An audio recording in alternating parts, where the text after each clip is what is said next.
siku ya this day nilikuwa naona ICU nurses wako wanapeleka bodies mortuary. You see? Na nurses wakaanza kudevelop situation ya kuniambia kupeleka bodies mortuary.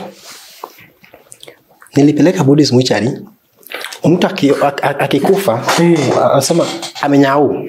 So wananiita Boni amenyau room 2. So kwenda room 2 naona kama shatoa hizo mapipes. Kunyau ni kufa. Ameenda. Ashaitwa na Mungu. Naam. So enda room 2. So kwenda room 2 naona ashatolewa kila kitu, jamaa amerest hapo. Ashavalishwa hizo nini ama kuna bed. Part of your job. That was not part of my job description. It was not. But umeanza tu kazi ya kubeba watu. Yeah, sasa ni hospital unajua ni usiku. So we are the one covering. You do that coverage. So waka extend you sasa mimi imefika time hata mtu akenyao. Hata HDU. Mtu akenyao hapa kwa theater, operating theaters. Hata mtu akenyao ama mtu amegongwa na gari huko nje na peleke casualty. Mimi sana naitwa naenda kuleta watu. I go take the key, open the mortuary, access it and that guy there. But my work was not kuchinja watu, just kuweka tu. Ukishaenda una print kitu inaitwa androsograph. Una jina. Alafu kuweka kwa drawer inakuwa nini? Uweke hiyo jina ili mtu asiconfuse na chukua mtu si wako. Unaona? So there's this day mtu alinyao ICU. And mtu kunyao ICU mtu alikuwa mnono, very huge. Nikamweka kwa this one was fat na nikamweka kwa trolley kupeleka ICU. So unajua ICU ya huko haikuwa eti ukifungua mlango hivi then the switch is there. No, it is not just close the door. You walk, it is some meters distance. Another wall. You press and you see the light, then unaweka mtu ndani. So this guy, this body ilikuwa huge sana. Nikasha press hiyo nini switch nikamwingiza ndani. So hizo nini cabinet or the drawer zilikuwa full. So drawer ilikuwa back ni juu. You see? So the third one. So nikafungua hiyo drawer ya nini nikaongeza jamaa. So the man was very huge. So you know it was far. You see my height? Yeah, my height. Oh, so, ni mfupi. Yeah, ni mfupi. So najaribu kupush jamaa anarudia maiti. Hey guys, welcome back again and this is Bob Shakula Show, nyumbani kwa stories za kuelimisha pia za kuhamasisha jamii. Ndiposa kila siku mimi nawaambia ukiwa na story ambayo una feel inaweza saidia mtu mahali ama pia hii story ukisema unaweza pata usaidizi, just hit my number pale chini 0758527229 na nitakufikia pale popote ambapo ulipo. My guys, subscribe to this channel just as you're doing it. I appreciate that. Nasema asante sana. Today I have this amazing guest over here. Ningependa tu kwanza tumjue kwa jina ni nani. Asante sana. My name is Bonaventure Adede Kasera. I was born in Migori County, a place called Kanyamkago. Wow. Center is, we call it Rapogi. Yeah, that's where we buy things. We used to say some time back, tukiangalia now studying mountains on social studies. Yes. St. Rapogi Boys High School. Have you ever done St. Joseph Rapogi? Yes. Have you ever heard of such a formula? Windward side, I don't know things. Yeah. Welcome to my show. Thank you, Bob. Yeah, and by the way guys, there is this thing over here ambayo ningependa sana mwende msikize, this beautiful song ya msichana anaitwa Eve. I think the link will be pinned down here kwa hii channel too. So my guy, karibu sana kwenye show. I would like you to narrate this story of yours to the people. I've just read a brief part of your story and I saw it and just knew this story will encourage someone outside there. Karibu sana. Okay, thank you very much. So who is Bonaventure? Bonaventure is was born when they were 7 in a family, and 3 of my siblings, God called them. Now we are 4 remaining up to the moment. My dad passed in 1996, and I was in class 1. During that time, we didn't have this issue of grade. you unashika masikio hivi, you go to class 1. Yeah, and that's it. Nursery or ushika masikio, go to class 1. Yeah. So when he passed 1996, when my dad passed 1996, I saw this was like a celebration. Yeah. I didn't know what was going on because you see people were coming, eating, celebrating, but crying, wailing and all that. So I didn't know that when someone is being lowered going to the ground, that person has gone forever. But me, I could see the casket going down, being lowered with the rope. I saw, now I see the second team are going down, and I see people are putting soil and all that. Now, class 2, things were still good. And now going to class 3, I saw life really started changing. What do I mean?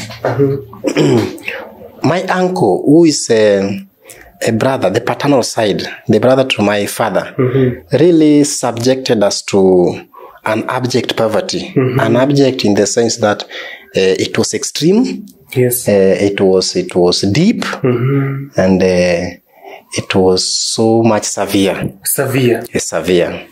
What do I mean? This uncle of ours used to come and pick the belongings of my father.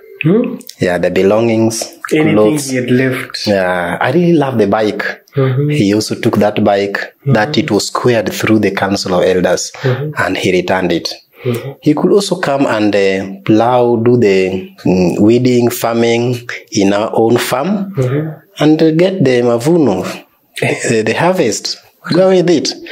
While on our side, we were left with a very small portion. You and your mother? Yeah, my mother. And just digging or ensuring that you weed and get harvest out of this farm was also very hard. Yeah. So you have to pay someone to come and do the farming. And the weeding too. Yeah, and the weeding too. Now, I moved on. Here we are 4. My sister, when dropped school when I was in class 7. Class 7. Class 7. Alipata mtu kampea mimba kibati mbaya. Mimba ya mapema. Then was married. That made her to drop. That made her to drop school and everything. Yeah. My brother on the other side, with the second one, was also struggling, but he had problem with the eye. You see, so he used to come and visit the optical Nairobi and all that. Yeah.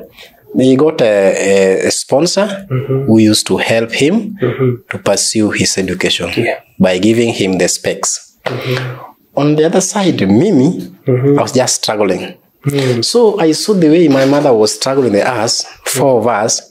Nikasema, hey, this thing's now extreme. Mamangu achane tu na Mimi. Yeah. So I remember this day, my sister and my brother went to a nearby market, near far market called Awendo, to sell some mangoes. And unfortunately, they did not sell anything. They decided to sell everything at 5 shillings because coming back with the sack of mangoes was so too tedious. So they left everything for only 5 shillings. And came back home. Class 5, maisha ilianza kuwa ngumu. Now, I was made as a timekeeper in class 5, as junior's timekeeper. And there is this madam who also had 2 children. And we were competing a lot. Yeah, we were competing a lot. Number 1, 2, 3. Because number 1, 2, 3, if you gain that, then there's a prize. Maybe set, textbook, or pen. Yeah. So when madam brought the children, then we started competing because I used to be number 1. And being a timekeeper, you know, in the village, people used to, there's a lot of pupils do a lot of work. There's no one working, there's no support staff and all that. You see, kufagia, kulema, kufanya nini, kila kitu unapekea hata mwalimu, unapelekea walimu wanakula. So this is a day that he was sent to bring bricks from a very far distance. The school wanted to do what? To construct a pit latrine. It was very far. So I was in charge, leading my fellow pupils. So I counted the number of bricks and the number of pupils that were there. Then, after bringing back the bricks, mtoto wa madam, one of the child of madam, a boy, who is now is a man, and called me and told me, Bonaventure, come. So kwenda, he told me, okay, I know you are thirsty, take water. Then I took water. Then he also told me, you can also get a spoon of rice. Then he gave me a spoon of rice in a hand. So by the virtue of turning back to open the door, not to run to get out, I met the mother, Mamake, was the madam. Yeah. So madam said, what are you doing? You've come to steal my rice.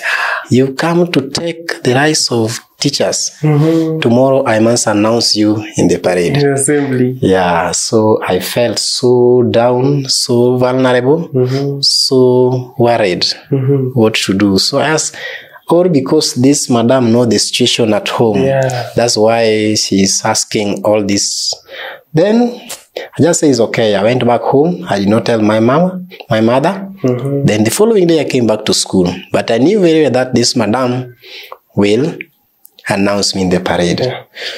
Now I did what it takes, kufagia, kusaidia watoto, kufagia and all that. And then parade, sasa the flag has been raised. We've sung the national anthem. Then here, madam now is giving an announcement. That is a school official. He was here and now is not with us. Yeah. I don't see him. Where is he? So people started looking, who is that official who was here? And now he's not around. What? So, that time I was just hiding behind the classroom. That school had a live fence that you could penya. You could go anywhere the way you want. You see? Sasa, I heard madam saying, I need that student to come to my office. Yeah, because he came and took my rice. He was given rice and was eating. He keeps on asking rice. Yeah, then so nilisikia yote. Amechoma. Yeah, amechoma. Watoto sasa wameza kublow. Unajua ni kama something ni dambi kubwa sana. So kasema hapa sasa life is hard. I went back home, but I was so down and low. I told my mom that I'm not going back to that school because that school is not performing. Yeah. That was my... The school is not performing. It's not the school is not performing. That was my defense mechanism. Why? I want to follow that teacher. There's a teacher who was transferred from one school to another and people are following him because of the performance. So I want to go to that school. I did not tell Mama that it is because of the rice. So, based on that, Simi akaniambia is okay. So I waited for 1 week. Then Amango went to look for the vacancy, chance to join. Remember that this school that I was living, I used to be number 1, 2, 3. Yeah. Sometimes I've been misplaced by the children of madam. Sometimes I've been number 1, sometimes I've been number 2. But their performance was not that bad. Was good according to the standard of that school. But it was not good for me because I could get 250 and they're number 2. So I was wondering, 250. So the moment I shifted to the other school, that's now... the moment I went to the other school, I became second last. Yeah, with 270. So number 36 out of 37. Then I asked myself. This is I was number 2 in the other school. Yeah, I asked myself, now, what's the narrative here? I saw those people are really performing. And that really challenged me. And also challenged my mother that really... the other school was not performing now. Nimepata shule. Nikamaliza class 7. Now into class 8. But during this period from class 5 to class 7, food was not easy to get. Yeah, to put food on the table was not easy. So I used to sneak maybe in the evening. I don't remain for preps, but I go repair the bicycle. Yeah, so by the virtue of repairing the bicycle, I get something to go sustain my mother. Sure. We get something to eat. Yeah. So I did that for quite some 2 to 3 years. Then in class 8, now tumefanya KCP na tumepita. I went to high school. I wanted to go to high school. Yeah. But I didn't want to go to this just ordinary school. I wanted to go to a different special school. What do I mean by different special school? I wanted to go to seminary. Yeah, a minor seminary. Because idea, Migori County, which I don't want to mention the name now. Now, this seminary, you don't just go but that umepita mtihani ya KCPE. You must go for an interview. So I went for an interview and I passed. We were given results and I managed to be number 1 out of the all students over there who attended the interview. So I was taken. I remember someone told me that I got 100 mathematics because it was mathematics and English only. Now I have the calling letter, that school, and I passed the interview and I've passed the KCPE. Now I have the calling letter. Looking back, my mother has nothing. Shamba yenye unauza hakuna ng'ombe. Things are tough. So I went to my relatives on the maternal side. They are a bit up, in the sense that they are rich. They are able to maneuver things in terms of finance. Their financial muscle is strong. So I shared my story with them. Then I said, this is my calling letter, and I asked for your support. Wakaniambia is okay. So we are picking things. So people picked. My aunties, there are so many. They picked and picked and picked and picked. Support. Box, mattress, blah blah blah blah, uniform. Some even said fees, part with 1,000, 2,000, all that. So as days drew near, I asked one of them who was so confident to me, I mean close to me, that how far are these people? They told me nothing, no one has sent anything, and they just pledged. It was just a story. So you see, I did what? I told her, no problem. Anything that you'll get is okay. Let me reach them individually. So reaching each, it was tough because some were just walikuwa natupa tu maneno. Si wewe peke yako ndio umekoa kusoma. There are so many issues. You see, it is January. You see? So I only got let's say a box and a mattress. Then the rest nilijaribu kutafuta mimi mwenyewe. Kama towel, school uniform and all that. And some few stuff. You see. I remember I went to that school with Akala, this one for the attire. But that one did not bother me. What bothered me was the matter. What is the brain and what I want to get from that school. So here I'm going to that school. My mother has only 800 shillings with the letter written that I'll just allow my son to continue. I'll get money. That hope. So I had 800, a box. Kama ungeangalia box, naona hakuna kitu. Ni vitabu tu za hata zimechaka. Ni hivyo tu. Na vitabu. So for term 1 imeisha. Sasa term 2. Now term 3. You see, rector started prepared me psychologically. Rector? The rector is in charge of the seminary. The other school, we call them the principal. So the seminary, we call it the rector. He started preparing psychologically that next year, you will not be part of us because you will not pay anything. You only paid 800, and when your mother came here for prize giving day, not prize giving day, by school visit, because we used to be visited. She gave 200, so a total of 1,000. And school fees was almost kitu inagonga 50 and above. Now here nimelipa 2,000. So nikasema, now what can I do? And how I was surviving in that school, I remember one day during school visit, my mother brought for me mewa and sabuni ya kipande. Yeah, which I saw it was good according to her capability. But I said, Mamangu, wacha kustruggle sana. Don't struggle a lot. Don't struggle a lot. Just leave it. God knows. Yeah. I'll have hope. The sky's the limit. One day I'll reach there. Sure. So, when people have visited other colleagues, wazazi wao wanakuja na Prado, big magari kubwa. Saa hiyo ndio tunachukua mpira, we go play. Yeah. What is the stress? Yeah. Then in the evening we go back, the dormitory and all that, na shower and the rest. Now, how I was surviving in this school was that I used to go to the dustbin and pick the Colgate that other pupils have used. I cut, then na roll na kwa nini yangu toothbrush I use. Watoto wadoze walimalizangi nini? Colgate. Yeah. Napata kama moja naza chapa wiki mbili. Ya yenye washatupa hapo. Nikichukua mbili, a month imeisha. That's how I survive. What about the soup? Nilikuwa na juala. A small paper bag. Juala tu. Yeah, ya juala tu. Then I go when people wamesha bathe, I go kwa hiyo stream ya dirty water. I pick the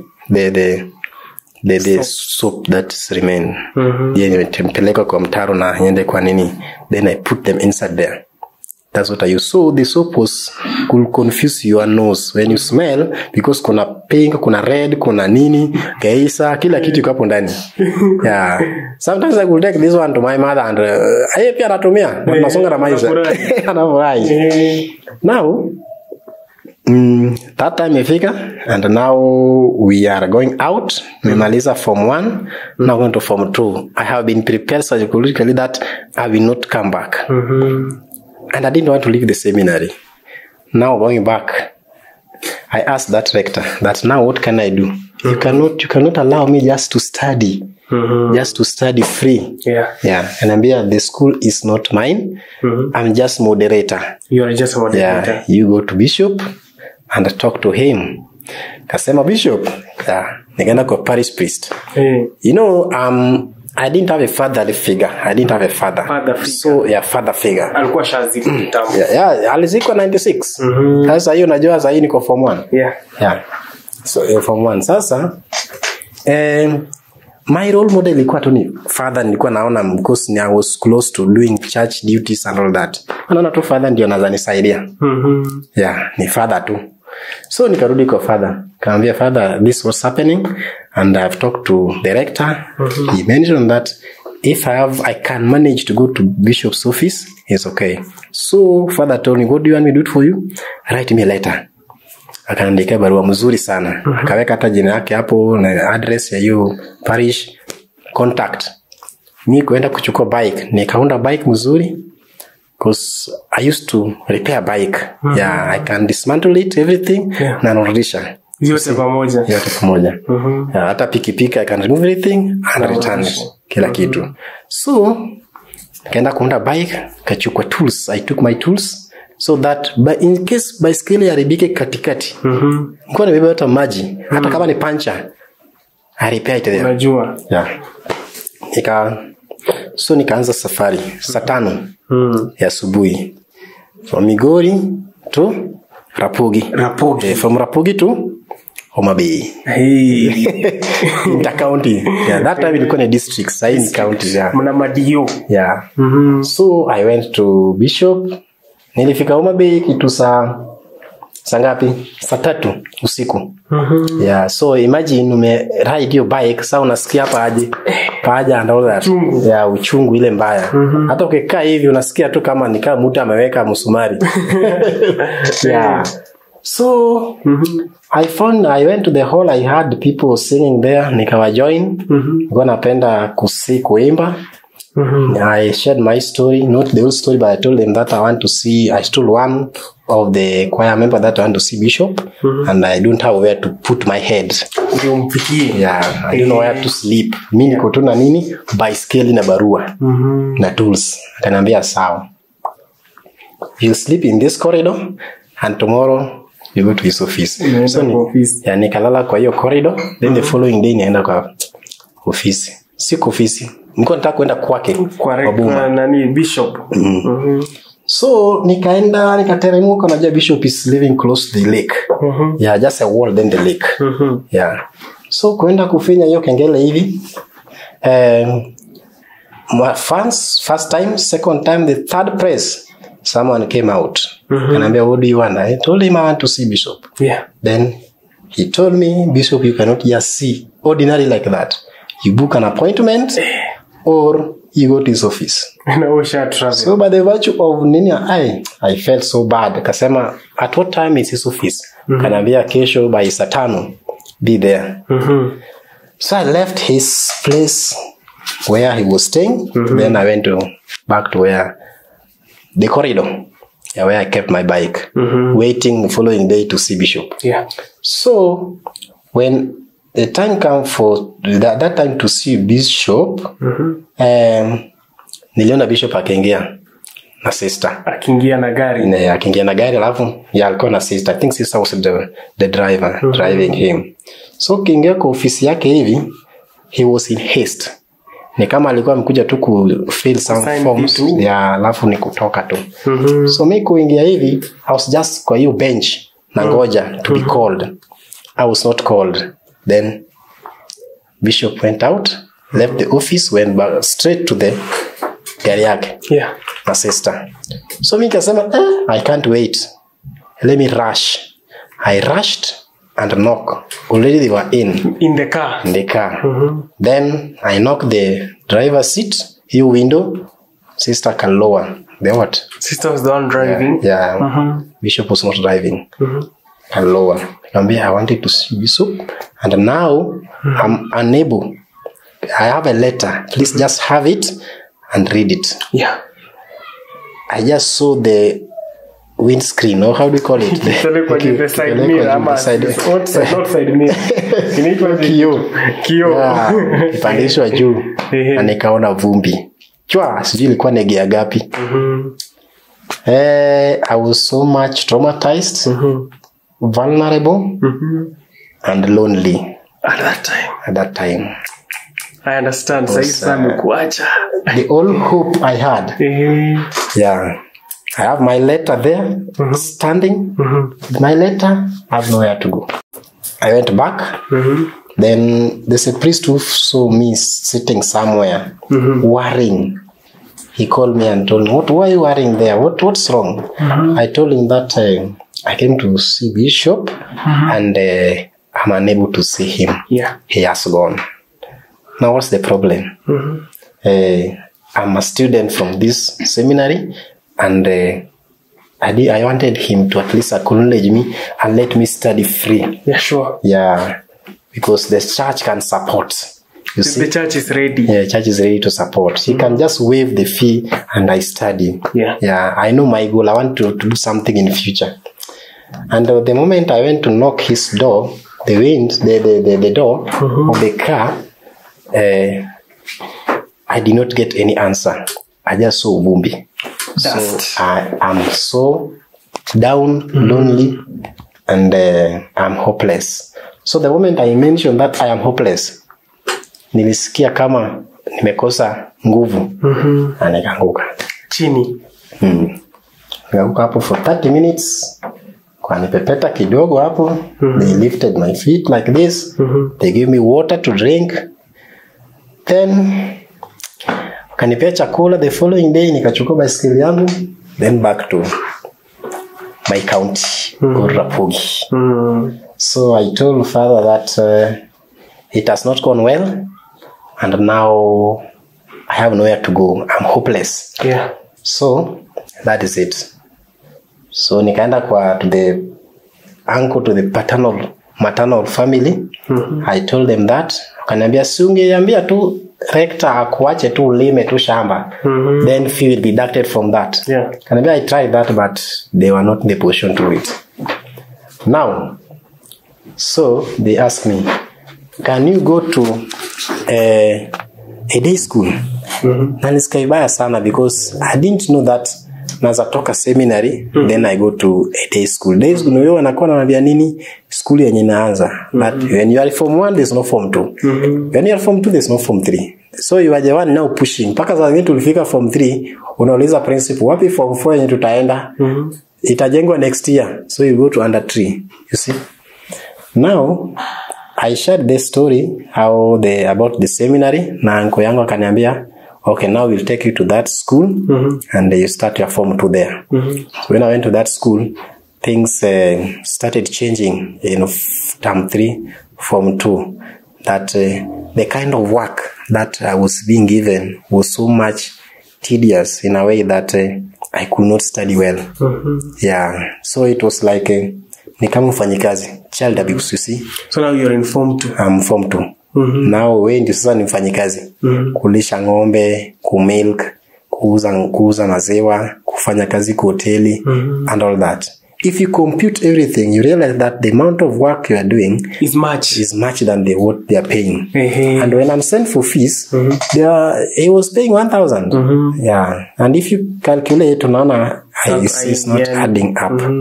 So I said, okay, there's a day that in form 3, there's a day term 1, there's a day that he even told us when we were sent for fees that I should not be coming home when I'm sent for fees. Yeah. I'm supposed to hide in a bush, wait for principal to go, and go back to class. Go back to class. Yeah. That is in form 3 now? That's form 3. I told him that, hey, uncle, that's not practical. The school is not mine. Yeah. And in case anipate itakuwaje, you see. So I tried sometimes. It worked, but I was not happy. Up to when you finished now high school? No, I did not stay with my uncle until I finished my high school. Term 3, term 2, third term, we parted ways. You know, this uncle was rich in a way that alikuwa anasaidia watu wengi. Yeah, people from, I don't know. But you managed to finish high school? I managed to finish high school, you see. So there's a day that we had maths contest and chemistry. Yeah. And I was really preparing. So I was told by one of the worker at that home that you go, lisha ng'ombe, kata napia grass, bring blah. I said, mi niko na nini? Niko na pepa kesho. Akaniambia unasema nini? Niko na pepa kesho. Unless now you exactly. This is just one of the moments zenye zilikasirisha. Yeah. So wewe kijana anaona nachukua mkwaju the road. Akanichapa. Mara ya kwanza, mara ya pili, mara ya tatu, alafu akinichapa watu wanashangilia. Na mwenye anashangilia ni watoto wa ango yangu. Mchape. Anasaidiwa na pata usaidizi na hataki kufanya kazi, just beat him. Mimi kuona hivyo, nikasema mimi si ng'ombe. Ukaenda. Nikagada kare. That's how you parted. Nikabeba huyo mwanaume. Nikamangusha chini. I defend myself first, then I get my way to flee. Then nikakimbia. Ukaenda. Kaenda. Now high school you finished hizo drama. Ngoja. So kumaliza hiyo, kutoka kwa hiyo boma nikaenda ku forest kuishi. That forest ilikuwa ni boma nyingine ya watu walikuwa wamekufa. Yeah, so hakukuwa na watu hapo. So I lived in that house. Then how I got to survive there was nilipata sufuria nyingine kwa shamba yenye imetoboka ndani. So hapo ndio nilikuwa nafanya nini? Napika ugali kwa side moja, au side nyingine unaweza chuna maybe greens. Unapika hapo. Unasonga na maisha. Then alituma sijui nini, akaambia watu alituma watu aniambie that hata hiyo boma ameenda is part of the family, so I should leave that locality. This is your family chasing you. Yeah. Mimi nikatoka. Then I went to live in town sasa. Yeah, Migori town, you see. So nikaanza mjengo. So now I'm in form 3, third term. Nikaanza mjengo. So walikuwa naona aibu eti nilikuwa naishi nao, so sasa inafanya mjengo. But school bado naendelea. So nalipa fees ya high school with mjengo, alafu nalipa nyumba ya nilikuwa naishi, nilikuwa matope, ilikuwa 300. Yeah. Nikaona hii kazi inanichosa sana because ilikuwa ni weekend unazofanya mjengo. You see? Weekdays sasa ni shule. So I stopped that, nikaanza kuweka baiskeli yangu kwa barabara. So nilikuwa naendesha baiskeli, I'm feeding people in the morning, peleka watoto shule. You see? Na but that time hatukuwa na pikipiki. Ni baiskeli sasa. Yeah. Then in the evening I do that. Daytime I'm in school. Nikafanya hivyo mpaka I finished high school. I remember my English paper, nilikuwa paper ya kwanza KCP, nilichapa kwa sababu nilichelewa. Watoto all my colleagues wameingia. Wewe bado. Mimi sijaingia, bado niko barabara napiga ngware. Na natafuta pesa because I don't know what next, nitakula nini jioni. Sure. Yeah. Nikamaliza high school, then I had my grade. Now, I really had the passion of being kueneza injili, to preach to people. Yeah. You see? And then there's a congregation that sent, they came to our parish and they wanted young boys who wants to join them. Yeah. You see? I applied and they took me in Uganda. So I went to Uganda to study there. So I thought my vision was to be the way I wanted, but it is not like that. You see? So what I was doing, we were doing in Uganda was more of a charity work and mjengo. Yeah, muscle work. Like charity work in the sense that a place is called Mtondwe in Kampala, Uganda. Yeah. So when I was there, niliona hii kazi si, we were 22 Kenyans and some 3 Ugandans, you see. Then Monday to Friday mjengo. Uganda. Yeah, Uganda. Saturday tunaenda kufanya charity work. Charity work ya kusaidia walemavu, you see. Yeah, charity work, joyful service, you see, with Christ on the cross, you see, call it joyful. Unaosha watu hawana mkono, mguu and all that, you see. So unaosha watu, unawalisha, everything that you can do when you don't have hand and your legs. Yeah, we were but even you yourself, you want. Yeah, it was enjoying. I enjoyed it. You enjoyed it. Yeah, I enjoyed it because watu wanataka usaidizi. Yeah, but they had parties, the mjengo's part. Yeah, which was not pleasing. Yeah, sure. Yeah. Sure. Huh? So when time came for now, we were leaving Uganda. We came back to Kenya and they told us, when you want to come back to Uganda, it's okay and you continue your formation. Mimi nikatoka Uganda. Out of 25, only 3 went back. Yeah, 22 did not go back to Uganda. Yeah. You see, here now we are in Kenya and I don't want to go back home and life is hard.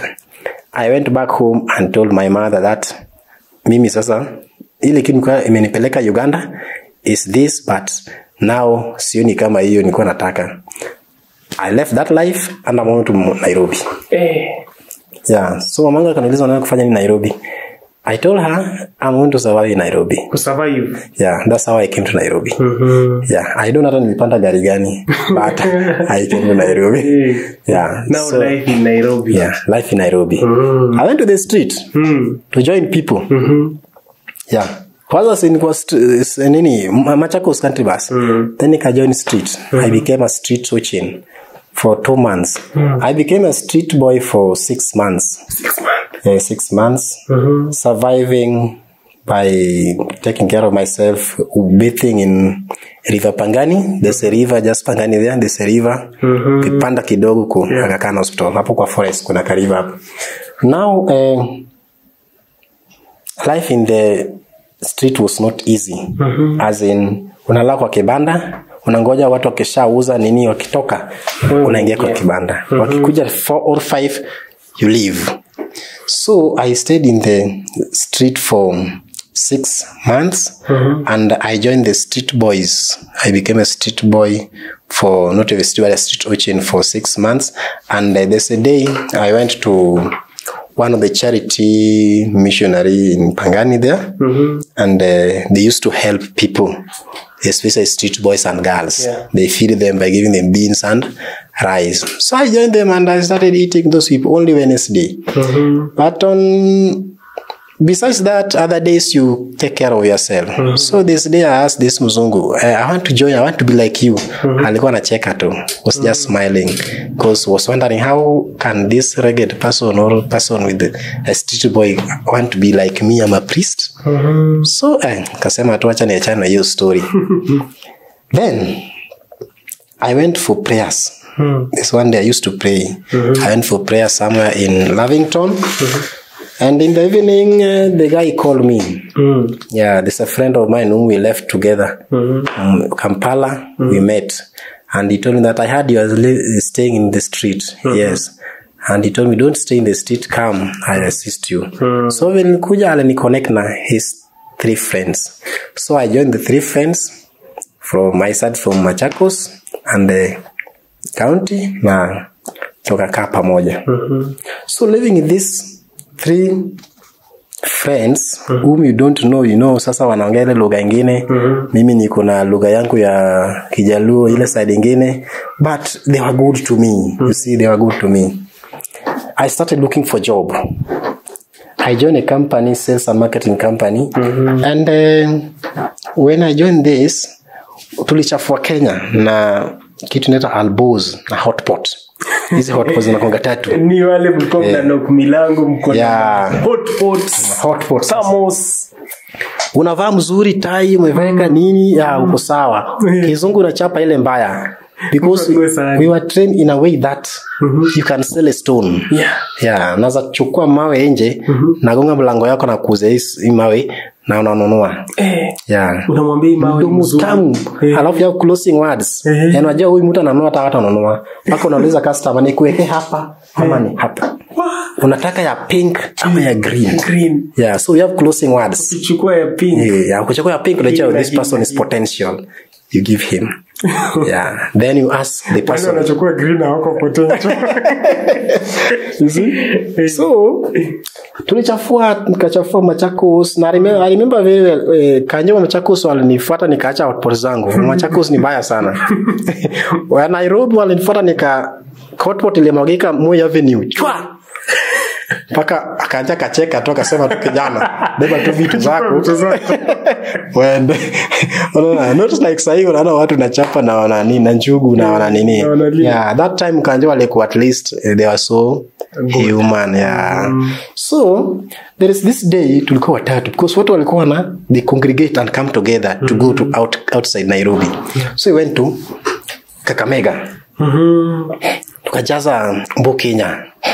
Yeah, Kenya imejaa hotpot 48 boxes. So kufika Machako ni Kakamega, we divide ourselves. Kuna mtu anaenda kwa media kwa cyber kuangalia how the region, the kilometers of the Kakamega town, how Kakamega is situated, the potential areas. So yeye kuangalia akaniambia mimi nitachukua side ya offices, mwingine atatake side ya shops, all shops in Kakamega, alafu mwingine atatake schools. Yeah, so mimi sasa niko offices. Mimi nachapa ma districts na naingia kwa hospitals. So kuingia tu kwa nikishachapa hospital nini nikaingia kwa another segment of the hospital. Gonga mlango. This is a hospital ulienda kufanya marketing, yeah. We were able to pitch. Yeah, to pitch anyone. Pitching is just approaching anyone. So akaniambia okay, nikauzia huyu madam receptionist. Akaniambia kuna watu wengine nyuma. So kutan. Yangu mlango ya kwanza akaniambia hata walikuwa na shout na wanaimba na wanacheka. Wana shout. Mlango ya pili akaniambia ingia tu, bado tuko ndani. Mlango ya 3 kuingia. Napata wajamaa wametandika watu 3. Kuna mtu kwa simiti pale, simiti. Watu wanachinjwa. Kuchinjwa as in hiyo ni mortuary. Unaona? Hiyo ni mortuary. So watu wanachinjwa. Yaani usapata hii customer kimetolewa, ni test niko hapo. These are things you saw. I saw. Yeah, jamaa wako busy. Exchanging words, storying, you see, and laughing. And they're doing it. So they're doing it. Yeah, doing it joyfully. In the mortuary. Yeah, nika take one step behind. What's happening here? I came to realize that this is a mortuary after 5 minutes. You see? Then, kaambia kijana saa, what can we do for you? Nikasema I'm from this company and I'm selling this stuff. Hapo unajua kisungu hata ilipotea. Ile kupanga kisungu mingi ya sales and marketing. I lost it. I just went straight to the point. Me so and so nauza hotpot. Unaona? Yeah, bila hata kusema bla bla bla niko hapa niweke nini? Hata siku nataka story mob. Because kama ningekuwa najua tu maybe I'll be the next person to put on that meeting. Yeah. Anaona okay, na anapata ulimi zimewekwa hapo. Nini zimetupwa kwa dustbin. Kasema hapa ni maisha ni ngumu. So nikauzia watatu hapo. 3 took my hotpot and I left. So that was the end of me with doing that sales and marketing. I came back to Nairobi. I told my friends, sasa mimi naona kana nataka kutafuta kazi nyingine. Yeah, hii sasa sioni kama inanibamba. Yeah, through the experience of the mortuary. Then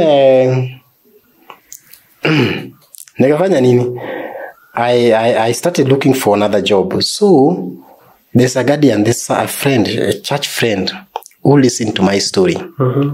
And from these 3 friends, these people from Machakos, they listened to my story. She listened to my story and said, okay, I listened to your story and I want to help you. Can you do cleaning? Kasema yeah.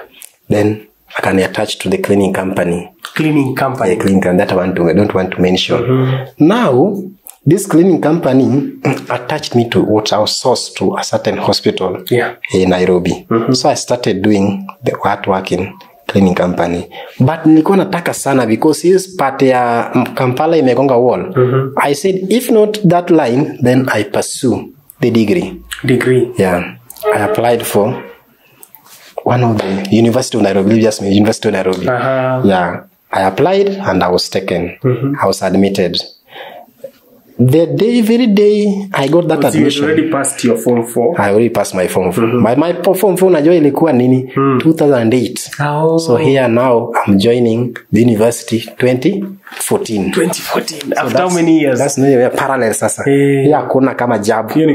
Job inafaa uingie. Ilikuwa 1 year. 1 year, yeah. 1 year. So he's now imepita me 6 years. Yeah. 2014 ka join UN. Then this very day nika join nianza hiyo kazi ya cleaning. So when I started this cleaning job, nikachapa year 1, year 2. So year 3 kwa nataka kufanya internship attachment. So I said the only place I know which is familiar to me is the hospital. So let the university write a letter, I do the internship here, then I'll grow. Nikaanza internship. So supervisor wangu kuona I'm doing internship in this hospital, I'm also working here, I will grow and take her position. Akani transfer to another hospital. So she thought that by the virtue of transferring me to another hospital will stop my internship. Huko pia nimeongea na supervisor huko. Sana chapa night shift. That hospital, this side nachapa nini? Internship. Nasoma. Huko nachapa nafanya job casualty, this side nafanya internship ICU. You see? Wakani swap, nikatoka casualty nikaingia wapi? ICU at that hospital. So ICU, I'm cleaning the ICU there and disinfects the staff bed and all that. This side I'm also I'm doing internship. ICU. Hospital. So 3 months. Remember 3 months, no sleep. Yeah. Usiku mchana. So usiku ya this day nilikuwa naona ICU nurses wako wanapeleka bodies mortuary. You see? Na nurses wakaanza kudevelop situation ya kuniambia kupeleka bodies mortuary. Nilipeleka bodies mortuary. Mtu akikufa anasema amenyau. So wananiita Boni amenyau room 2. So kwenda room 2 naona kama shatoa hizo ma pipes. Kunyau ni kufa. Ameenda. Ashaitwa na Mungu. Naam. So enda room 2. So kwenda room 2 naona ashatolewa kila kitu, jamaa amerest hapo. Ashavalisha hizo nini ama kuna bench. Part of your job. That was not part of my job description. It was not. But umeanza tu kazi ya kubeba watu. Yeah, sasa ni hospital unajua ni usiku. So we are the one covering. You do that coverage. So waka extend you sasa mimi imefika time hata mtu akenyao. Hata HDU mtu akinyao hapa kwa theater, operating theaters. Hata mtu akinyao ama mtu amegongwa na gari huko nje na peleke casualty. Mimi sana naitwa naenda kuleta watu.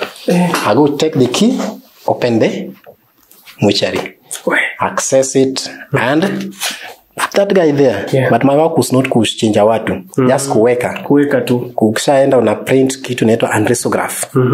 Una jina. Alafu kuweka kwa drawer inakuwa nini? Uweke hiyo jina ili mtu asiconfuse na chukua mtu nsi wako. Yeah. Unaona? So there's this day mtu alinyao ICU. And mtu kunyao ICU mtu alikuwa mnono, very huge. Nikamweka kwa this one was fat na nikamweka kwa trolley kupeleka ICU. So unajua ICU ya huko haikuwa ukifungua mlango hivi then the switch is there. No, it is not just close the door. You walk, it is some meters distance. Yeah, another wall. You press and you see the light, then unaweka mtu ndani. So this guy, this body ilikuwa huge sana.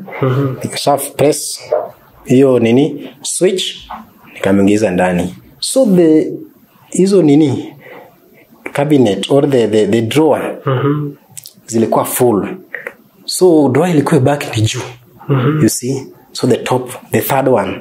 So nikafungua hiyo drawer ya nini nikaongeza jamaa. So the man was very huge. So you know it was far. You see my height? Yeah, my height. Oh, so ni mfupi. Yeah, ni mfupi. So najaribu kupush jamaa, anarudia maiti. Na push maiti inarudi. Push maiti unaona inarudi. So the man anaona tu makamasi na saliva zinamwangikia kwa uso na kwa nguo. Hiyo kitu ni traumatize. Katao jamaa nikaweka hapo kwa karai. Kafunga mlango. So the following day najua mochara tena wanafanyanga mchana. Kaanza kupiga kelele, nani alileta huyu, ametoka kwa department gani? ICU akaenda kwa nini? Ku ICU, nani aliweka huyo mtu hapo? Yeah. Ni mimi. Sasa ni case tena. Case. Hakuwa najua I was taking evidence because nilikuwa na simu ya touch. Because I knew very that this is not part of my job description. Yeah. Kachukua evidence. Nilikuwa nachukua evidence. Nikipeleka mortuary, nikipeleka mwili mortuary, I take evidence. Nini? Evidence. Not to sue the hospital, but I just wanted to know my job description. Ni gani? Why are you preaching? Yeah, because ilikuwa ina traumatize sana. The sense that it affected my mental health. Yeah, sure. Yeah, insomnia, yani sleeping. You see, I could not sleep. Unalala, nasikia watu wanakuuma. You see? Tumeona. Yeah. Yani feel like ni kama hata ukitembea mchana naona tu kama you are talking those people. Those people who died. Yeah, you are talking those people. So it affect sana. There's a day also walinituma, the nurses walinituma blood. Kwa blood bank. Niende nilete. But professionally suppose uende na gloves na tray. Yeah, if I buy blood hivi, you see? Na hiyo bucket nini yake. Yeah. So walikuwa nasema tuenda ulete. You wanna ask them where's the tray? They don't care. Ni saa 7 usiku, saa 8, saa 9. So huyu ni mtu ampata pengine accident, anahitaji damu. But they just do it. Yeah, just go bring the nini. So nikifika huku watu wa blano wanasema mbona umekuja bila tray? Sasa zinaenda bila gloves. Mimi niko nachukua evidence, statistics and evidence. One day to prove. Yeah. So hiyo kitu the drama iliendelea for let's say 3 months. So kuna time nurse manager wa ICU alikasirika na mimi because nilikataa kupeleka mwenye menyao mwenye amekufa wapi mortuary. So the nurses wakagada meeting with my supervisor that this person has to leave this ICU because he's not covering. Yeah, the hospital is not doing his job. Me, I told him that okay, this is not part of my job description. It affects me psychologically, and I'll stand with that. Wakaniambia okay, go to your office. The office that sent you here, go back to your company and solve that issue. So mimi nikarudi company kwa Mombasa Road. So kufika huko wakaniweka, why are you not covering? waliniweka up of 3 days, day 1, day 2, day 3, without knowing, without doing anything to me. So the 4th day I told them, now you've been calling me here, and you're not bothering with me. I just bask in the sun. Can you now you don't do the coverage. You're supposed to do whatever you're told in the hospital. Then I asked the HR, carrying body, taking the mortuary is part of cleaning. Your job description was just to clean. To clean. Yeah. Disinfect, cobweb, blah, blah, blah, blah, but blah. Now you're carrying bodies. Now I'm carrying bodies. Even blood. Yeah. Mortuary attendant. And the package you're giving me is not equivalent to the kind of job I'm doing. Yeah. Now, right now, I'm walking kwa barabara nikiongea nao maiti. Alafu unaniambia I'm not covering. It has affected you mentally. Yeah. So, okay. Kaniambia, okay, sawa. I told them I'm not coming back to this office. Nikaenda kutafuta lawyer. So I told the lawyer all the narrative. I gave him the evidence. Kaniambia, do you want me to sue the hospital or you want to sue the company? I said, leave the hospital alone. Let me go with the company. Yeah. Because they are not covering me. And I'll bring the email. Kapeana email. Wakatuma barua. An email. Then told them that, the lawyer told him that we give you 48 hours to deal with my client. So, wakiona hivyo, walishtuka. Because kumbe hizi vitu zilikuwa zinafanyika. But the owner of that company did not know that we are doing the coverage of kupeleka watu mortuary. He didn't know that you now become a mortuary attendant. Yeah. Yeah, she didn't know that. She didn't know. Yeah. Now, wakaniambia sasa wewe unaenda kutafuta lawyer. Unajua hii kampuni ni kubwa sana. Iko na lawyer strong than the one umeenda kutafuta. I say it doesn't matter. Me, I just need justice and right. Yeah. We are not competing who is who. Your lawyer is powerful than mine. Yeah. Mine can be weak, but evidence. Yeah. Yours can be strong, but there's lack of evidence. Yeah. Kaniambia sawa. Karudi. Kaniambia those people I told my lawyer, those people frustrating me. They're telling me, nanda kutafuta lawyer who is weak and all that. Kaniambia, he told me that don't go back to that office. What you do, just leave them. Then lawyer sent another email that we give 24 hours. I heard you are frustrating my client. Yeah. Within 48 hours, 24 hours to elapse, they called me to the office. They told me, how much can we give you? Wakaanza kunilipa. Leave, nini, blah, blah, how many days, blah, blah, uniform, everything. Nikachana hiyo kampuni. Then I did what? I pay my fees. That's how I cleared my undergraduate fees. And graduated. Wow. Yeah. God is good. So you use this money. Use this money that you won that case. Yes, I won the case. And the money helped you pay the fees for graduation. Yeah. Wow. And I finished. Here now. That's a story and a half. Yeah. Thank you. I have my degree. Yes. Now with no job. What? But with degree in which field? Yeah. I did a degree in political science and psychology. Political science and psychology. You do double major. Yeah.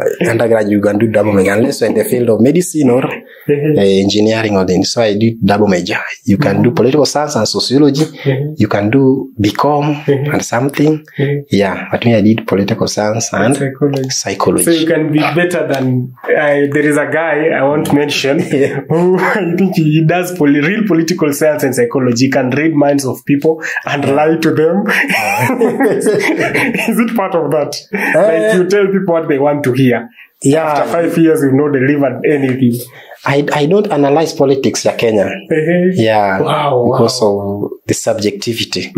Yeah. Me, when I'm studying, I study this 𝐒𝐭𝐶𝐝 veins. Yeah. Yeah. But if I see how people are analyzing politics, I sit back. I said, no, this is not because of subjectivity. Yeah. Someone is given money and he or she cannot talk something bad against that politician. Yeah. So there are so many things. So I don't analyze domestic politics. Yes. I can only analyze international politics. Wow. Yeah. What's happening in Palestine and Israel? Yeah. South Africa. Now, I have my degree in political science and psychology.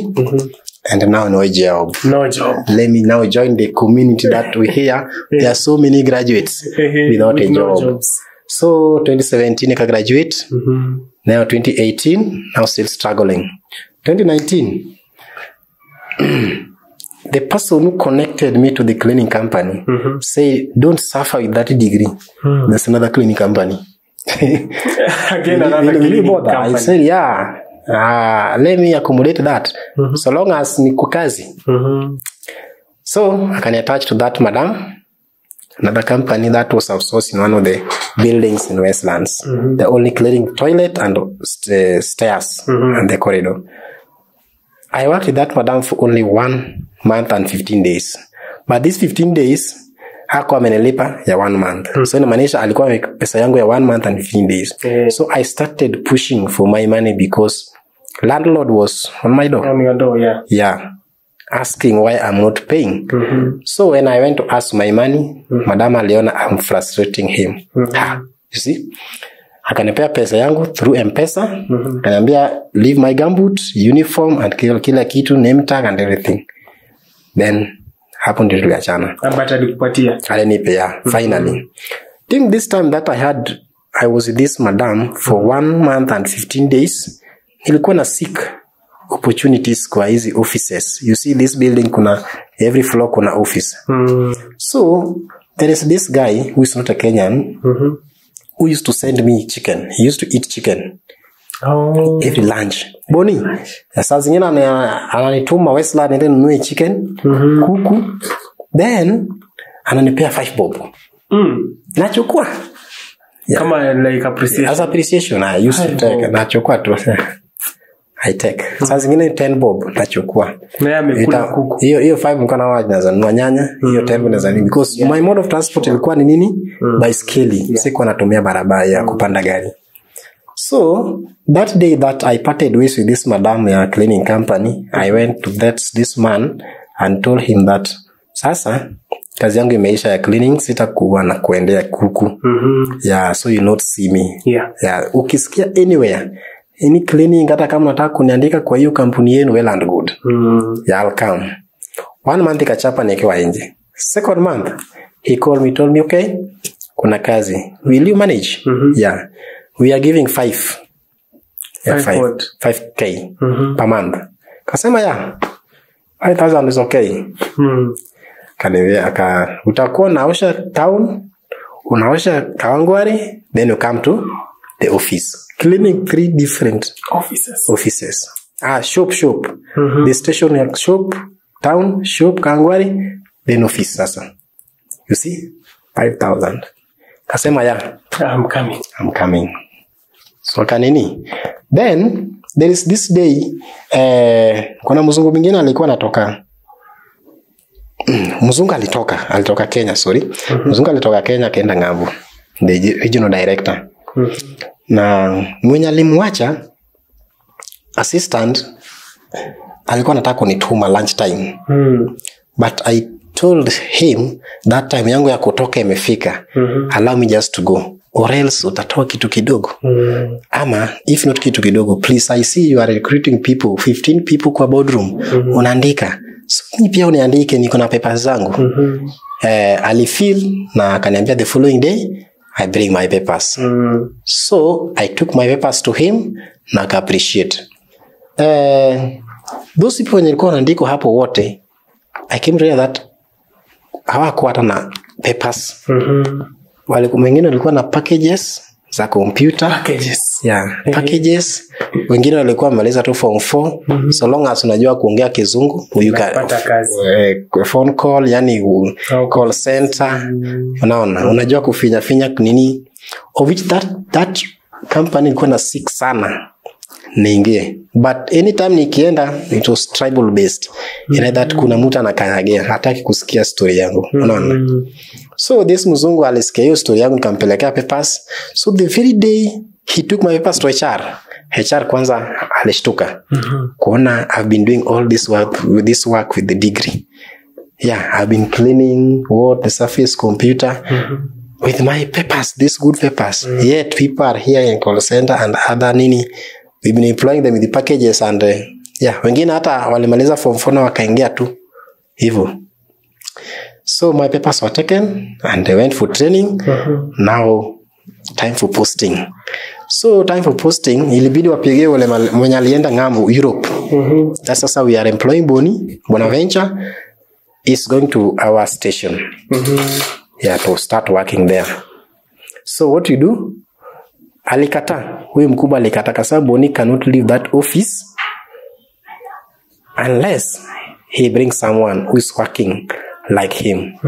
Because I don't feel he was not in the position of someone could do this work the way I was doing.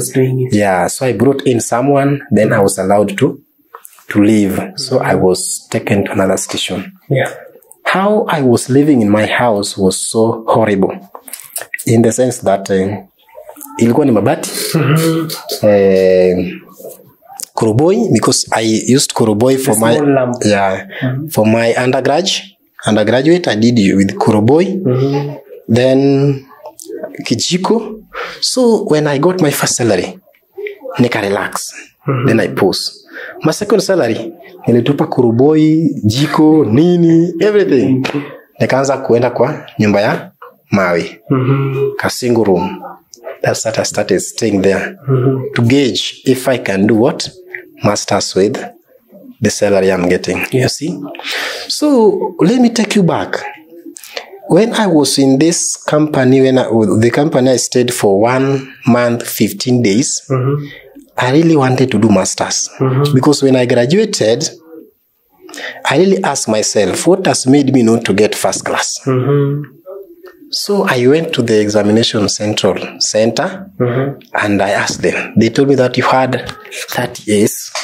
You're supposed to have 34 A's. 34 A's. In order to be in the first class.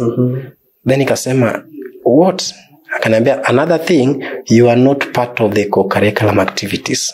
So you are supposed to be part. You are not participating in sports. No, you was not JAB. The JAB people are the one who are close to school. Yeah, so you see. So that's what made me. Akanambia, I asked him, how many marks? Akanambia ni point moja. Niambia si ungeniongezea tu hiyo point moja. Yeah, nipate hiyo first class. Akanambia this university. Kasema it's okay. So I remember this day I applied for scholarship. I applied for so many scholarship. German, nini, but was not too much of structures, nini, wanataka vitu mingi sana. Sikupata. Then I applied for one in one of the colleges along. I don't want to mention the college, but it's huko side ya Karen. Walinipea. Then they sent me a message kwa simu that congratulations, you've been shortlisted. Come for interview tomorrow. Yeah. So when I got this message, akisi niliona Mungu. Mungu amefika. Yeah. Because sasa primary I struggled to study, paying my fees. Yeah. Secondary here, you again struggle with life. You see, primary now niko choma maka na naunda bike ili ni survive na mangu. Secondary here na mjengo na kuferi watu na baiskeli boda to survive. Then here university imekuwa ni cleaning na some parts of health which I've not even finished cleaning. Yeah, because they gave me 8 and when I check last time that it is 140. You see, 140. Almost double. Yeah, almost double. Still I'm paying, I'm almost finishing. So still paying it. You see. So I applied for that that institute and they gave me scholarship. And when I called the person who sent me the message, I can be let me check.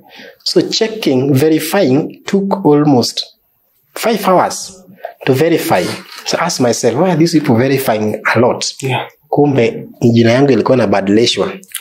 Inaweka kwa mtu mwingine. So walinyang'anya hiyo scholarship. Yeah. I don't have evidence but proof, but I suspect something like that. Because you cannot shortlist someone, then you send him a message. But he's not again shortlisted. Then tena unamwambia nini? You see? Yeah. They really killed my hope. Yeah. I said it's okay. One day, he must trust in us all. Indeed you'll get it. Yeah. Ni pesa tu, si ndio? Ni pesa tu. So hapo sasa tuko 2020. First salary imeingia. Ya kwanza, ya pili katupa. Nini? Kuruboi, jiko and all that. Na nime shift. Uko permanent sasa, single room. So in that single room nika apply for masters. The first university in Nairobi. Akanipea admission to start a program, masters in counseling psychology. Yeah. Then 2020 September I started the program. Yeah, I started the program. Now this is another task again. Doing masters is not just a walk In the park. in the park. So many people try. Yeah, but they are unable to manage it. Based on one thing, you finish all coursework. Then kuna very big mountain called project. Yeah, ukisasikia mtu anasema naspeleka this university kwa kuti. Yeah. Project. Hapo sasa ni kila kitu. Kuna back and forth. Unaandika una reject, unaandika ana reject. To an extent of the person is asking, why did you indicate the author of 2010 instead of 2020? Why did you put comma here instead of full stop? Why did you write association instead of relationship? So there are so many things kwa project. So I did my first defense. Nikapita ya proposal. Wakanipea go ahead nifanye data collection.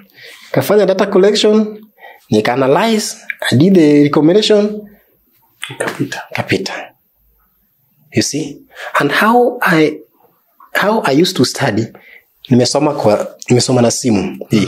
Unajua ni corona time 2020, 2021 kusoma na simu. I remember I used to pay even 100. I just used to pay bill. Ukiangalia the account, nilipata 100. Ile kitu nimepata na tupa hapo. 300 na tupa hapo.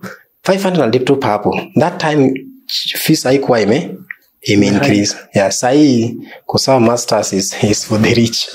Yeah. Hata degree. Yeah, hata degree sai. Yeah, is for the rich. That time haikuwa juu sana. Yeah. So unapata unasoma na wenye wako bado 2015. Bado wananganya na project. So mimi wa 2020 I'm almost. So nikamaliza hiyo nini? Na nilikuwa nasema using phone to study. We sometimes a lecturer alikuwa nasema please don't study with using a phone. Because I used to even to study kwa cyber. Nenda kwa cyber una study. Paka kuna time pastor unajua hizi kijiji unapata pastor ameweka speaker yake hapo anahubiri. So lecturer alisikia from the background. That Bonaventure, where are you? Others, their background are clear. Your background is not clear. What's happening? Kuna pastor hapo. Kasema, hey, where are you? I'm in a cyber. Hey, kaniambia, that's the last time you are studying in a cyber. Yeah, this course is very confidential. This course is not good to be done anywhere. Go to room and work. Naona. So mimi kafanya nini? Anytime nikiona kama hiyo course naenda kufanya ama exam, I go to my guardian to access the connectivity, the strong Wi-Fi. So I went there na nimefanya kamaliza all my courses.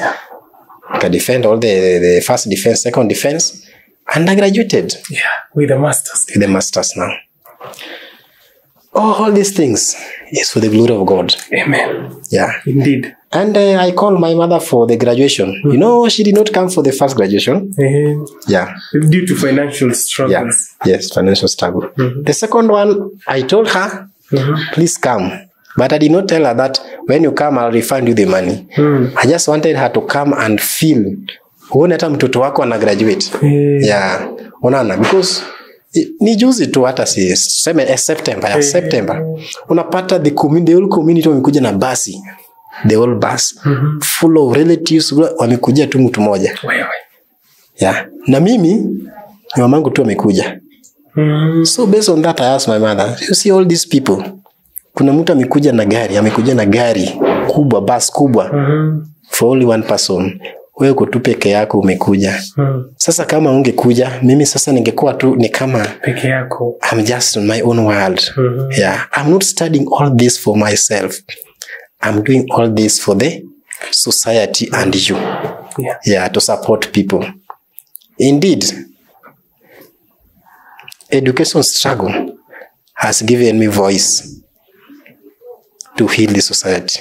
Yeah. Right now, I am able to reach people virtually through counseling. Yeah. You're not a therapist. I'm a therapist, professional, registered by board. Wow. Yeah, I'm able to reach people. Hata kama ni hosi, you got maybe Madari, because that's where I did my practicum. You can call my number, or you access me through email or the YouTube. Then you are able to get me. So people are healing. And who are these people who are healing? Addiction. What am I bank? I remember one day I was called in a certain school to go and talk to learners. And I know that secondary school, people are taking drug trafficking. Yeah. It's going on. So mwalimu aliniambia, so what can we do? Kasema, this one is more than, I cannot do therapy here. This setting is very, very pathetic. Peddlers. Yeah. So what we do, this needs a police. Forensic issues. Yeah.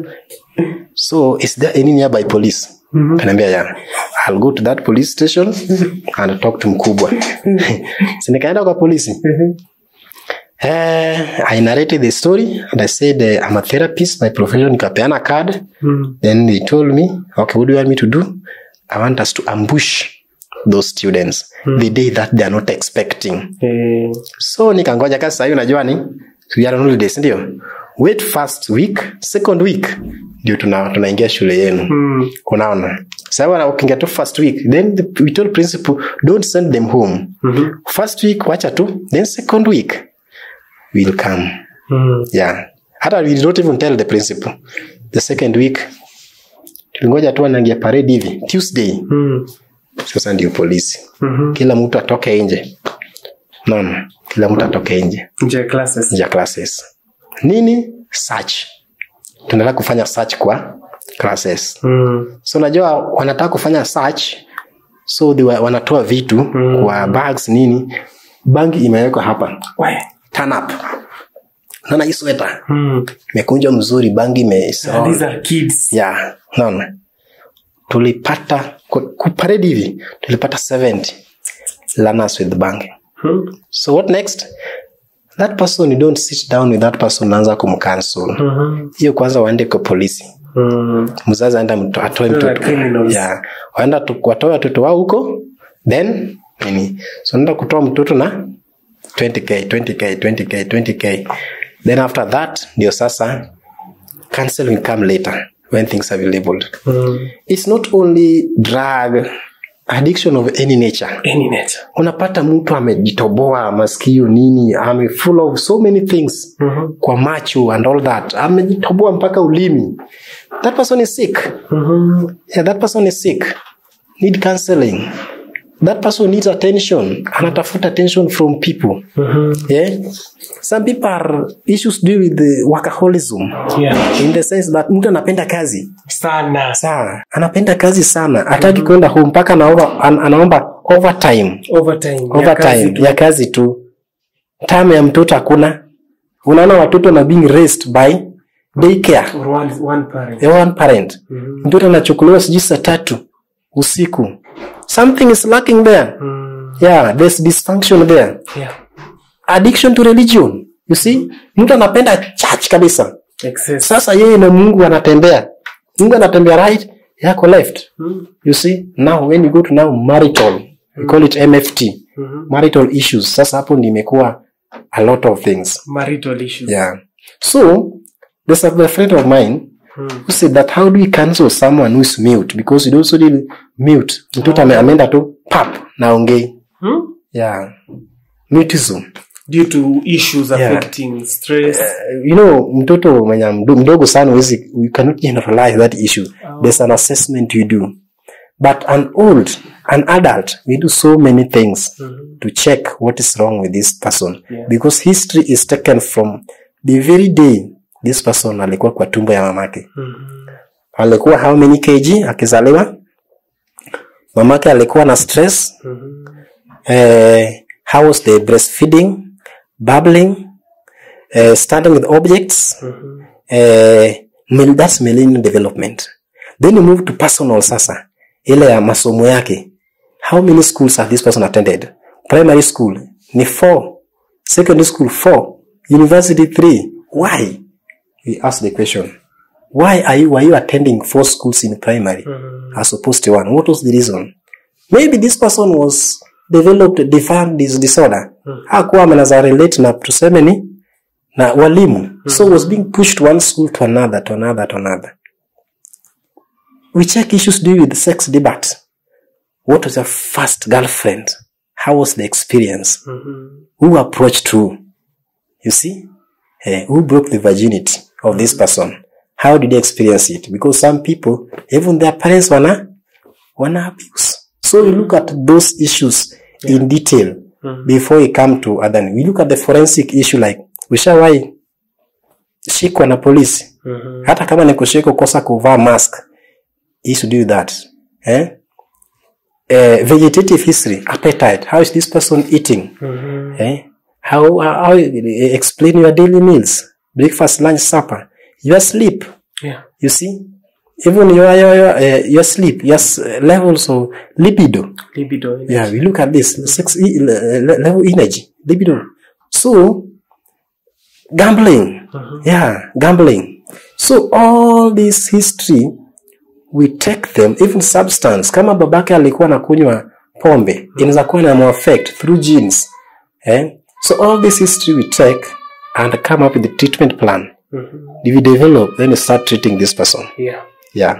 So, I hear some people say that counseling is just talking. I don't meet someone on the street. Then you start sitting down, you talk.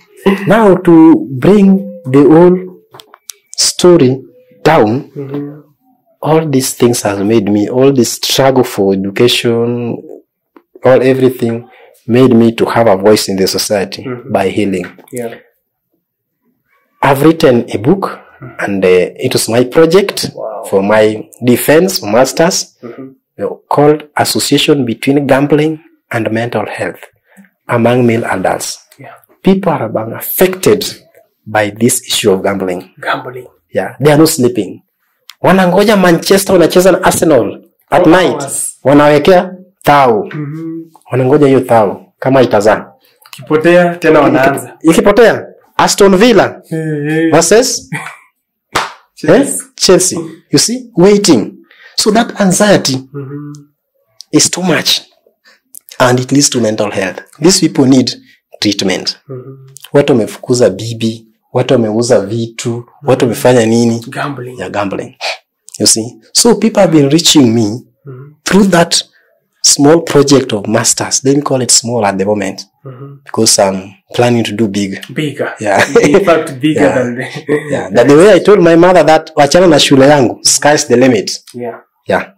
So people have been reaching me telling me, my husband amekataa kulala. Siku hizi atalali. Yeah. Insomnia imeingia, lack of sleep, because waiting for the result, the end result of the game. So the person not sleeping. How do we do this? Then I book a session. I see this person. We book together. Yeah. So that's my story. That's your story. It's a very powerful story. In fact, it's a tool that can be used to encourage even, I think, people all ages, right? Yeah, you struggle with school, but at the end of the day, we say sky is not, or sky is the limit until we hit the moon. Yeah. So this has been your name again? Bonaventure Adede. Bonaventure Adede with a very amazing story. Is your book in stores? Like, can someone find it and purchase it? It's still online. Oh, it's online. Yeah, just Google Association Between Gambling and Mental Health. Association Between Gambling and Mental Health. And here at Bob Shakula Show, we say those with ears have already heard. With eyes, they've seen and they can see through the story, analyze and make the right decisions. Thanks for coming and thanks for joining Bob Shakula Show. Any other time we find, since this is a humanitarian stage or station, right? Anytime we find a person who is undergoing ABCD, do you have a red card? How do you charge for issues? Oh yeah, that's very good. And it's linked to my contact. So my YouTube channel is Bonaventure Adede. And my contact is 0714-770-927. Yeah. I repeat, 0714-770-927. Yeah. You can reach me virtually. Yeah. People are calling me from UK.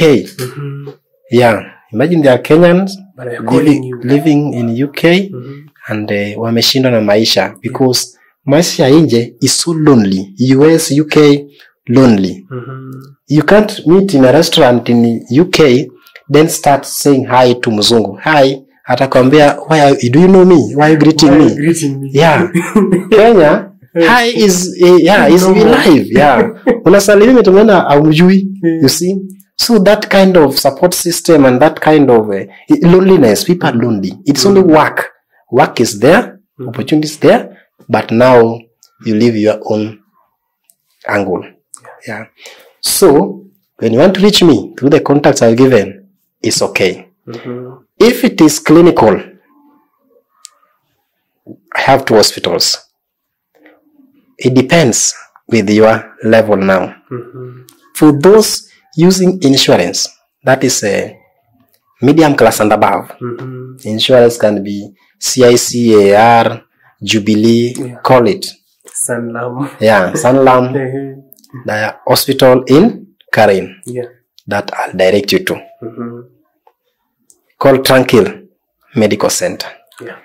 If you are people who their muscle is not strong, the financial muscle is not strong, then we'll go to another hospital called Sheba Medical Hospital, Mombasa Road. They'll find you there. They'll find me there. Wow. Just go there, you book, say, I want to see mental health, I want to see Dr. Adede. Wow. Yeah, or psychologist Adede. Yeah.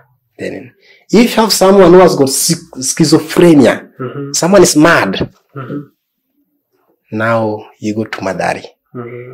You tell them that I want to see Dr. Adede. I'll meet you there. If it is clinical. If it is not clinical, it is just something bothering you that I don't need to take you to the hospital for more assessment. Yeah. Then I book an office which is convenient within your locality, because you are not allowed to cancel a client within their environment. So I book, if let's say Thika Road, there are so many offices in Thika Road. I book online, then meet there. It can be maybe stress at work, depression at work, burnout, anything psychological. Wow. I'll meet you there. Yeah. Thank you. So that is Dr. Adede. Very amazing to have you today. In fact, you've just spitted some wise words to encourage someone who is down, and will continue finding or looking for you through the contact that he has given you people. Keep it locked at Bob Shakwila Show till another time. Bye bye.